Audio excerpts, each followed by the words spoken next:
If you love the Godfather movies, then you'll love Take the Cannoli, the Godfather podcast. Each week, we take a few minutes to talk about anything and everything Godfather, including business and leadership lessons from the Godfather. Here's your consigliere, Lou Bortone. Godfather Podcast, Episode 6, The Miracle on Mulholland. By the late 60s, the legendary star, once considered the greatest actor in the world, was an overweight, out-of-work, washed-up has-been. Worse yet, after a string of bad movies and a reputation for being difficult to work with, he was considered box office poison. No studio in Hollywood would touch him. So when Godfather author Mario Puzo and director Francis Ford Coppola told the studio execs at Paramount that they wanted the once great 47-year-old Marlon Brando to play the Godfather, the suggestion was met with ridicule. The very mention of Brando's name sent Paramount owner Hurricane Charlie Bloodhorn into a fit of rage. Studio head Robert Evans had said, "Anyone but Brando. Marlon is as dead could be." Another Paramount exec insisted that Brando would tank the movie. "He's washed up. He's finished," they warned Bloodhorn. In fact, studio president Stanley Jaffe had a meeting with Coppola and told him, quote, "As long as I'm president of the studio, Marlon Brando will not be in this picture, and I will no longer allow you to discuss it." I remember he was having a lot of problems. Every time he mentioned Brando's name, one of the executives is the right word, said, "If you mention his name again, you're out." And the guy who was then the president said, "As president of Paramount Pictures," these are his exact words, "as president of Paramount Pictures, Marlon Brando will never appear in this motion picture." Let me lay it on the line for you and your boss, whoever he is. Johnny Fontaine will never get that movie. I remember I just sort of fell on the floor and I said to them, at least give me a chance. They said, "All right. If, number one, he does the movie for nothing, if he does a screen test, and if he puts up a bond guaranteeing that none of his shenanigans will cause a delay, you can consider him." Now today it's hard to imagine anyone but Brando in the role of Don Vito Corleone, but at the time, everyone involved had an opinion about who should play the Godfather. Charlie Bloodhorn wanted Charles Bronson. Robert Evans proposed Burt Lancaster. Anthony Quinn and Ernest Borgnine were interested in the role, as was TV star Danny Thomas, who wanted the role so badly that he was considering buying a controlling interest in Paramount Pictures just to cast himself as the Don.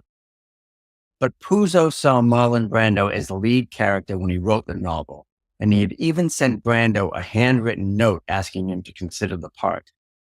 Coppola agreed, and he fought Paramount fiercely until he finally wore them down. Studio president Jaffe eventually considered to at least consider Brando, but only if 3 nearly impossible conditions were met. First, the actor would be required to put up a bond of $1 million to ensure that his temperament or antics would not delay the movie's production. Second, Brando would have to forego his usual salary and agree to do the film for next to nothing. And third, and most unusual for a star of Brando's magnitude, he'd have to screen test for the role. Now, Jaffe knew that Brando refused to be tested for any role, so he figured that would be the end of it.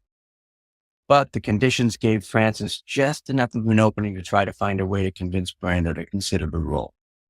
Brando, once considered the greatest of his generation, had vowed never to act again, let alone play a mafia don. He had received Puzo's letter, but he had never even read the book.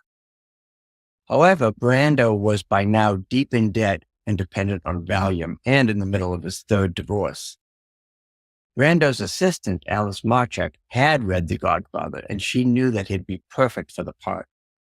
She also knew that Brando had hit rock bottom and desperately needed the role. So she began a long campaign trying to convince him to consider the role. Director Coppola knew that anyone who played the Godfather had to possess star power of the highest order.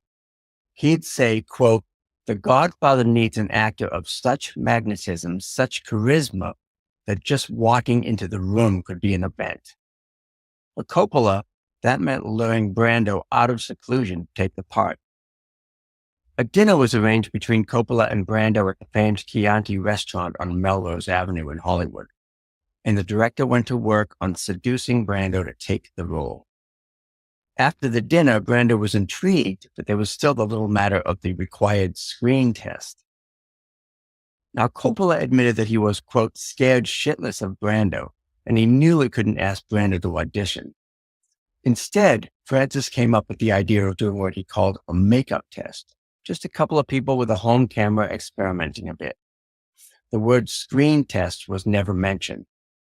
So in January 1971, Coppola and a tiny crew arrived at Brando's sprawling house atop the Hollywood Hills at 12,900 Mulholland Drive, home movie camera in hand, to do the screen test that wasn't a screen test. The whole thing was a clandestine mission, and the small crew was sworn to secrecy. The Paramount execs had no idea what Coppola was up to. And I called up Brandon, whom I didn't know, and had made that contact and said, "Oh, what if I do some makeup tests?" I said, to get around the screen test. And I went and I brought Italian cheese and cigars and stuff. And we were just shooting, and he saw the cheese and went like that, and he started to take his hair and put shoe polish on. He says, "It's like a bulldog." And put some on. He goes, "I want to have, And he's doing this right there, and I'm shooting it, and then he started going.